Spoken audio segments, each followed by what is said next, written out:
देश में सबसे टफेस्ट एग्ज़ामों में से एक और साथ ही साथ सबसे ज़्यादा हाईलाइटेड एग्ज़ाम में से एक है नीट परीक्षा।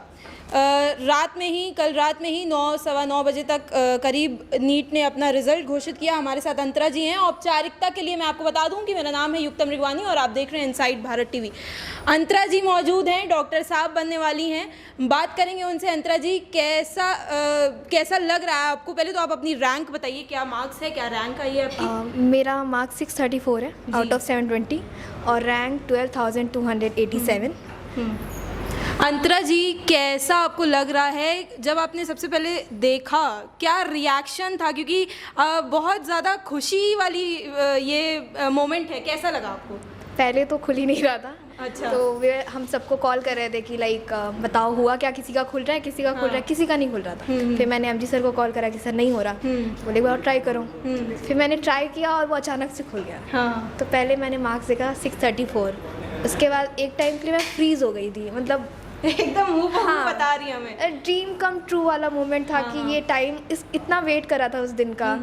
तो बहुत खुशी हुई। फिर मम्मा सब कोई देख के हाँ ओके, फिर उन्होंने देखा मैं डांस कर रही हूँ तो बोले कि चलो हो गया है। अच्छा, मम्मी का क्या रिएक्शन था? क्योंकि आमतौर पे मम्मियाँ जो होती हैं वो बहुत ज़्यादा इमोशनल होती हैं, कैसा रिएक्शन था मम्मी का? मम्मा तो मतलब इमोशनल होती है। उन्होंने मेरे को हक करा और बोला कि यू डिड इट, पापा का नाम रोशन कर दिया। और पापा का क्या रिएक्शन था? पापा तो अरे आउट ऑफ द वर्ल्ड, वो तो सबको बोल रहे हैं कि हाँ मेरी बेटी ने नीट क्रैक कर लिया, वो डॉक्टर बनेगी अब। हाँ, तो अंतरा जी, किस तरीके की पूरी जर्नी रही आपकी? ये नीट कौन सा अटैम्प्ट था आपका? ये मेरा सेकंड अटैम्प्ट था। तो किस तरीके की आपकी जो है पूरी जर्नी रही? किस तरीके के अप्स एंड डाउन्स आपने फेस किए और क्या रही, सब कुछ बताइए। बेसिकली ये रोलर कोस्टर राइड का सीन होता है, कभी अप्स कभी डाउन्स, कभी लोज कभी सब होता है। लेकिन यही है कि आपको बस फोकस करना है कि जो भी चीज़ें पॉजिटिविटी देखनी है बेसिकली, क्योंकि हर जगह आपको नेगेटिविटी मिलेगी। मेरे भी मार्क्स कम आए हैं, बहुत कम आए हैं, लेकिन सर बोलते थे ठीक है बेटा कोई नहीं, आप अपना बेस्ट देते जाओ। And I did the same. Consistency होनी चाहिए, डेडिकेशन होना चाहिए, दैट्स इट। अभ्यास कोचिंग इंस्टीट्यूट से आपने किया, अभ्यास में किस तरीके की जर्नी रही और मतलब टीचर से क्या खट्टी मीठी यादें आपकी रहीं और किस तरीके की मतलब सपोर्ट आपको टीचर्स से मिला यहाँ पे? बहुत अच्छा, मतलब आई कांट इवन एक्सप्रेस कि कितना मोटिवेटेड उन्होंने हमेशा लाइक मैं कभी थोड़ा सा रोने लग जाती थी, नंबर कम आ रहे होते थे तो एमजी सर एसएसपी सर डांटते भी थे, समझाते भी थे कि नहीं, मतलब उन्होंने मुझे विश्वास दिलाया कि तुम कर सकती हो। एक टाइम के लिए जब नंबर कम आते हो तो आपको लगता है यार नहीं होगा अब, बट उनकी वजह से एक भरोसा होता है खुद पे कि नहीं कर लेंगे। जब पहले अटेम्प्ट में आपने देखा कि भाई अब सिलेक्शन नहीं हुआ है, तब क्या आपका रिएक्शन था?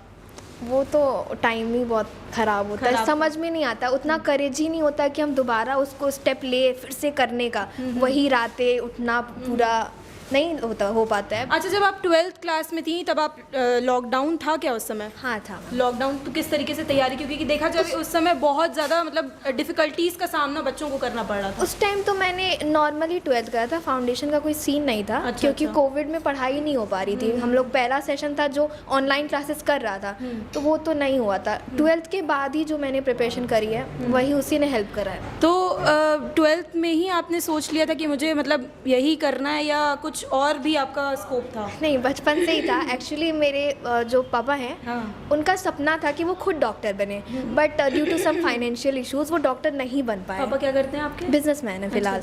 तो वो चाहते थे बचपन से ही कि मेरी बिटिया डॉक्टर बने, तो वो बचपन से ही फीड था कि नहीं डॉक्टर बनना है, डैडी का नाम रोशन करना है, तो वो डेडिकेशन वहीं से आता था। तो सब्जेक्ट्स देखा जाए तो किस सब्जेक्ट में आपको काफ़ी ज़्यादा मुश्किलों का सामना करना पड़ा, या क्या कौन सा ऐसा सब्जेक्ट आपको ऐसा लगा कि ये बहुत मुश्किल है, मुझसे नहीं हो पाएगा?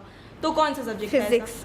ऑब्वियसली लास्ट टाइम मेरा फिजिक्स में बहुत कम नंबर था, लेकिन बताने लायक नहीं था। Then I came here. आपको अभी बताना पड़ेगा कितना मार्क्स आया? Sure. Then I came here, फिर मैं एसएसपी सर और एके सर से मिली। मतलब मैं बता ही सकती, इतना अच्छा पढ़ा है वो, मतलब नर्सरी वाले बच्चों को भी पढ़ा देना वो तो नीट क्रैक कर लेगा, ऐसा पढ़ाते हैं वो।